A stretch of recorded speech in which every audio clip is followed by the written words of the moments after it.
Welcome to 9 vibes.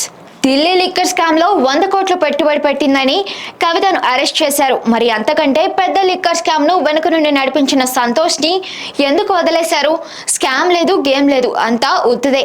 రాజకీయ కక్షతోనే నా కూతురిని మోడీ అరెస్ట్ చేయించాడని కన్నీళ్లు కారుస్తున్న కేసీఆర్ తన కొడుకు వరుసైన సంతోష్ ను బీజేపీ పెద్దలు ఎందుకు వదిలేశారని తనను తాను ప్రశ్నించుకున్నారా? లేక తెలిసి ఏమీ చేయలేని పరిస్థితిలో నోరు విప్పడం లేదా? అసలు సంతోష్ చేసిన పనేమిటి? కేసీఆర్ వెన్నంటి ఉంటూనే కుటుంబాన్ని ఇబ్బంది పెట్టే కార్యాచరణలో ఉన్నాడా? స్వప్రయోజనాల కోసమో, అవినీతి దందాలలో కేసుల బారిన పడకుండా ఉండడం కోసమో, బీజేపీ పెద్దలను ప్రసన్నం చేసుకోవడం కోసమో కేసీఆర్ కుటుంబ సభ్యులను ఇరుకున పడేలా చేస్తున్నాడా? అందరి మెదళ్లను తలుస్తున్న ప్రశ్నలివే. ఈ ప్రశ్నలకు సమాధానాలు కావాలా? అయితే లెట్స్ వాచ్ ది స్టోరీ.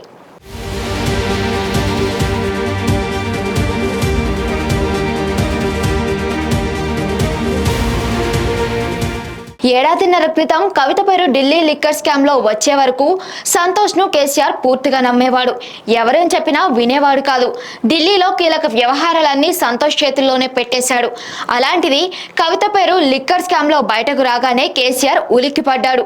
ఢిల్లీలో అత్యంత కీలకంగా రాజకీయ వ్యవహారాలు నడిపించిన సంతోష్ కు లిక్కర్ స్కామ్ గురించి ముందే తెలియదా అన్న అనుమానాలు కేసీఆర్ లో మొదలయ్యాయి. తెలిసే కావాలని గోప్యంగా ఉంచాడా అని అనుమానం వచ్చింది. దీంతో కేసీఆర్ మెల్లగా సంతోష్ ను దూరం పెట్టడం మొదలుపెట్టాడు.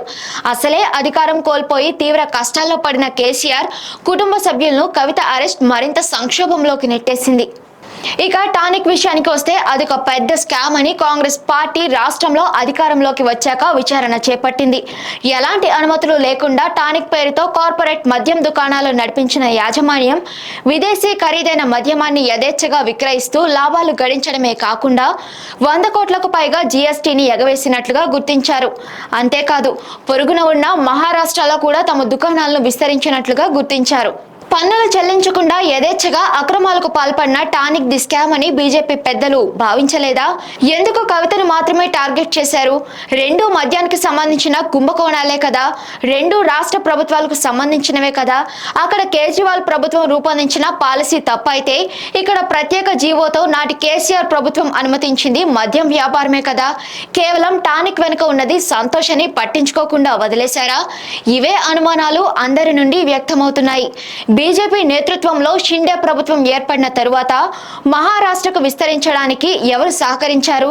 బీజేపీ పెద్దల ఆశీస్సులు లేకుండానే టానిక్ అక్కడ విస్తరించడం సాధ్యమా? కవిత అరెస్ట్ అయ్యి తిహార్ జైల్లో జ్యుడిషియల్ కస్టడీలో ఉండి దాదాపు 50 రోజులు కావస్తున్నా సంతోష్ మాత్రం జైలుకు వెళ్లి కనీసం పలకరించిన పాపాన పోలేదు. ఓవైపు కేటీఆర్, కవిత కుటుంబం, హరీష్ రావు తిహార్ జైలుకు వెళ్లి కవితను కలిసి పరామర్శించి ధైర్యం చెప్పి వస్తున్నా సంతోష్ మాత్రం అటువైపు చూడటం లేదు. అసలు కవిత అరెస్ట్ అయిన నాటి నుండి సంతోష్ ఢిల్లీకి వెళ్లినా మానేశాడు. రాజ్యసభ సభ్యుడిగా మొన్నటి వరకు ఢిల్లీలో చక్రం తిప్పిన సంతోష్ ఇప్పుడు ఎందుకు అక్కడికి వెళ్లడం లేదు అనే ప్రశ్నలు తలెత్తుతున్నాయి. కవితను లిక్కర్ స్కామ్ లో ఇరికించింది సంతోషేనా? For more updates stay tune to 9 vibes.